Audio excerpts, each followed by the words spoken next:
ಆಗಿರುತ್ತದೆ. ಆ ಊರಲ್ಲಿ ಪಾಪಯ್ಯ ಶಾಸ್ತ್ರಿ ಎಂಬ ಒಬ್ಬ ಪಂಡಿತರು ಇರುತ್ತಾರೆ. ಅವರಿಗೆ 3 ಜನ ಶಿಷ್ಯಂದರು. ಅವರು ತುಂಬಾ ದಡ್ಡರಾಗಿರುತ್ತಾರೆ.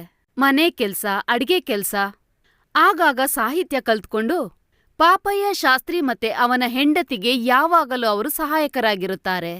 3 ಜನ ಮನೆ ಮುಂದೆ ಇರೋ ಜಗಲಿಕಟ್ಟೆ ಮೇಲ್ ಕೂತ್ಕೊಂಡು ಹುಲಿ ಮೇಕೆ ಆಟ ಆಡುತ್ತಿರುತ್ತಾರೆ.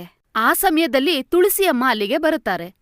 ಏ ಶಿಷ್ಯಂದಿರ, ನಿಮ್ಮ ಗುರುಗಳ ಕಾಲುಗಳಿಗೆ ಮುಳ್ಳು ಚುಚ್ಕೊಂಡಿದೆ. ಅಯ್ಯೋ, ಗುರು ಅವ್ರ ಕಾಲಿಗೆ ಮುಳ್ಳು ಚುಚ್ಕೋತಾ? ಆ ಮುಳ್ಳಿಗೆ ಒಂದು ಗತಿ ತೋರಿಸ್ತೀನಿ. ಹೀಗೆ 3 ಜನ ಯೋಚನೆ ಮಾಡಿ 3 ಜನ ಒಂದು ಆರೆಯನ್ನು ತಗೋತಾರೆ. ಏಯ್, ನಿಮಗ್ ಬುದ್ಧಿ ಇಲ್ವಾ? ಈ ಆರೆ ಯಾಕೆ ತಗೊಂಡಿದ್ದೀರಾ? ಗುರುಗಳು ಕಷ್ಟಪಡ್ತಿರೋದನ್ನ ನಮ್ ಕೈಲಿ ನೋಡೋಕ್ಕಾಗ್ತಿಲ್ಲ. ಈ ಹಾರೆಯಿಂದ ಗುರುಗಳ ಕಾಲಲ್ಲಿರೋ ಮುಳ್ಳನ್ನ ತೆಗಿತೀವಿ.